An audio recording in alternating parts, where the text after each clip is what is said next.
क्यों नहीं हो सकता? घर गृहस्थी में रह करके अपने माता पिता की सेवा करते हुए सच्चे आचरण से चलो। गृहस्थी में रहते हुए केवल अपनी पत्नी से प्रेम करो, काम भाव किसी दूसरी स्त्री से न करो, कोई नशा न करो, किसी की चोरी हिंसा न करो, बढ़िया महात्मा हो। घर में रहते हुए महात्मा हो।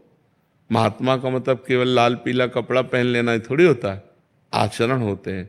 अगर आचरण नहीं है तो कालनेमी है। कालनेमी ने भी तो साधु रूप धारण किया। जिसके जीवन में आचरण सही नहीं है, जिसका उद्देश्य सही नहीं है, जो पवित्र नहीं है, तो फायदा क्या? पैंट शर्ट में रहता है लेकिन अपनी पत्नी से केवल अनुराग रखता है, समस्त जगत की स्त्रियों के प्रति काम भाव नहीं, अपनी कमाई पर विश्वास रखता है, वो किसी दूसरे के धन को नहीं छूता, नाम जप करता है, परिवार की सेवा करता है, वो महात्मा ही है। वो महात्मा ही है, गृहस्थ में रहते हुए वो महात्मा है। और महाराज जी, साधु संतों का सेवा सेवा करने के लिए धाम आदि आना पड़ेगा या जैसे भी करें? अब तो साधु संत मिलना बहुत कठिन है। पहले तो गांव में भ्रमण करते हुए आ भी जाते थे। अब तो ऐसा कलिकाल चल पड़ा है कि साधु महात्माओं को लोग मार डालते हैं। नहीं हो, पालघर में नहीं मार डाला था कि चोर बच्चा चोर करके मार डाला 3 लोगों को। तो भ्रमण लायक तो समय नहीं रह गया। अपने लोग तो गंगा किनारे भ्रमण करते रहे, पूरा जीवन व्यतीत हो गया। लेकिन अब समय नहीं रह गया है कि कोई जवान साधु अकेले घूम रहा है, किसी गांव में भिक्षा मांग रहा है, ऐसा। तो साधु संतों की सेवा कैसे की जाए महाराज जी? इसका जब भाव शास्त्रों में वर्णित आता है, गुरुजनों के श्रीमुख से सुनते हैं तो हाँ, भाव कभी उठता है। कभी यदि अर्थ बढ़े तो पुरियों में धामों में संत जन निवास करते हैं, जाए उनको भोजन पवा दे, वस्त्र आदि की सेवा कर दे। क्योंकि अब संत मिलना भी तो कठिन है। संत मिल जाए तो है, नहीं तो संत मिलना कठिन बात है। जिसने भगवान के चरणारविंद में अपनी चित्तवृत्ति जोड़ ली, समस्त कामनाएं शांत हो गई, जो ब्रह्मभूता प्रसन्नात्मा न शोचति न कांक्षति, ऐसे एक संत का सेवन हो जाए ना तो लाखों भंडारे के बराबर है। एक संत का वो एक टुकड़ा पाड़े तो लाखों भंडारे का पुण्य एक तरफ, और ऐसे संत का पाना एक तरफ। तो वो एक एक कहाँ ढूंढे महाराज जी? भगवान ही मिलाएंगे। बिनु हरि कृपा मिले नहीं संता, अब मोहि भाव भरोस हनुमंता, बिनु हरि कृपा मिले नहीं संता, जो प्रभु मोहि अनुग्रह कीन्हा, तो तुम्हारी दरस दीना। जब भगवान कृपा करेंगे तो संत मिल जाएंगे। संत सेवा का फल है सीधा भगवत प्राप्ति। इसीलिए देवर्षि नारद जी ने अपने सूत्रों में लिखा है, महत्संगस्तु दुर्लभो, महापुरुषों का संग मिलना दुर्लभ।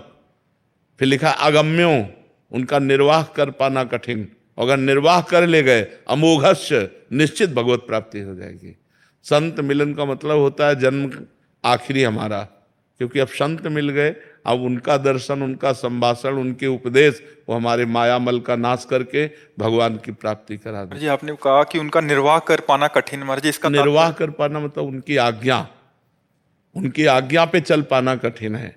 अब जैसे कोई संत मिले, आज के बाद तुम शराब नहीं पियोगे, मांस नहीं खाओगे, पराई स्त्री की तरफ गंदी दृष्टि नहीं रखोगे, आप दूसरे का धन अपहरण नहीं करोगे, अब ये बात मान लो, तो मानना कठिन है। संतों की आज्ञा पर चलना कठिन है, और यदि चल गए तो आनंद ही आनंद है। संत मिलना बहुत कठिन है। धन के लिए, सम्मान के लिए, भोजन के लिए, वस्त्र के लिए तो लाखों मिल जाएंगे, लेकिन भगवान के लिए जिन्होंने जीवन अर्पित किया है वो मिलना कठिन है। रुपए के लिए वेश धारण कर लेना, अब तो बहुत समस्याएं हैं कि संत को मिलना और पहचानना बड़ा कठिन है। जो धर्म विरुद्ध आचरण करे, जो धन की आकांक्षा रखे, जो शरीर मान की आकांक्षा रखे, वो संत है, सवाल नहीं उठता। संत तो बहुत अलग चीज होते हैं, पर भगवान की कृपा से संतों का मिलन होता है। सबसे सरल पहचान संतों की है, जिनके पास बैठने से दुर्वासना का नाश होने लगे, जिनके दर्शन से हृदय में शांति मिलने लगे, और जिनके पास बैठने से हमारे हृदय में भगवान से प्यार उत्पन्न होने लगे। ये बाहरी लक्षण संतों का है। और तो शास्त्रीय लक्षण तो बड़े दिव्य दिव्य है। निर्माण मोहा जित संग दोषा, अध्यात्म नित्या विनिवृत्त कामा, द्वंद्व विमुक्ता सुख दुख संगय। संत कभी ऐसे मांगते हैं? कभी नहीं। मर जाएगा लेकिन ऐसे नहीं करेगा रुपए के लिए। रोटी के लिए आज्ञा है, भिक्षान्नम औषधम, शास्त्रों में आदेश किया गया है। क्षुध व्याधिस चिकित्सताम, क्षुधा रूपी व्याधि की चिकित्सा के लिए बैरागी संत 5 घरों में दरवाजे के बाहर से एक एक रोटी मांगकर अपने उदर का पोषण करे, इतना तो आदेश है। लेकिन रुपया के लिए हाथ पसार दे, ये हमारे सिद्धांत में, संतों के सिद्धांत में नहीं। और यदि ऐसा है तो वो संत नहीं है। अध्यात्म कभी बिकता नहीं, और जो बिकता है वो अध्यात्म होता नहीं, अध्यात्म का नाटक होता है। कभी ऐसा नहीं। 88 हजार ऋषि एक साथ बैठ करके कथा सुन रहे हैं। श्री सूत जी कथा सुना रहे हैं, शौनक जी 88 हजार ऋषि बैठ करके सुन रहे हैं, सबका भरण पोषण हो रहा। सब कहीं कोई याचना शब्द नहीं रखा गया, कहीं अध्यात्म में कहीं याचना शब्द नहीं रखा गया। हाँ, गुरुकुल में भर्ती हुए, गुरुकुल की पूरी शिक्षा हो गई, अब वो गुरुदक्षिणा के लिए उन्होंने गुरु से प्रार्थना की, गुरु जी ने जो आदेश कर दिया उसका पालन किया। आदेश ही गुरुदक्षिणा होती थी। पकाया ऐसा कभी, ये कभी नहीं। संत कभी ऐसे नहीं। अगर ऐसे है तो कच्चाई पे है, सच्चाई पे नहीं। सच्चाई पे जो होता है लुटता है वैभव उसके चरणों में, क्योंकि महावैभवपति भगवान का चित्त में चिंतन कर रहा है। चाहे वो भिक्षा मांगते हुए नजर आवे, चाहे वो राजा महाराजा की तरह रह रहा हो, दोनों में समान। अम्बरीश जी चक्रवर्ती सम्राट हैं और महान भगवान के भक्त हैं। ज्ञानियों में श्री सुखदेव जी के गुरु हैं जनक जी, और राजा हैं। तो ये नहीं है कि वो केवल भिक्षुक रूप में ही हो, वो एक राजा रूप में भी परम ज्ञानी महात्मा हो सकता है, और भिक्षुक रूप में भी कपट हो सकता है। तो इसलिए भगवान ही मिलावे तो संत मिलन होए, नहीं तो संत मिलन अति जैसे दुर्लभ। धाम की महिमा सुनते हैं, संतों की महिमा सुनते हैं, तो जो ग्रस्त जन होते हैं वो दर्शन के लिए आते हैं धाम आदि में, तो वहां जब क्योंकि वेश देखा, अगर दोष दृष्टि रखते हैं तो फिर गड़बड़ हो जाती है महाराज जी। अगर वो एक को ढूंढने चलें तो वो एक मिलेंगे ही नहीं, मतलब अगर इसीलिए भगवान से प्रार्थना करनी चाहिए कि मुझे संत मिला दो।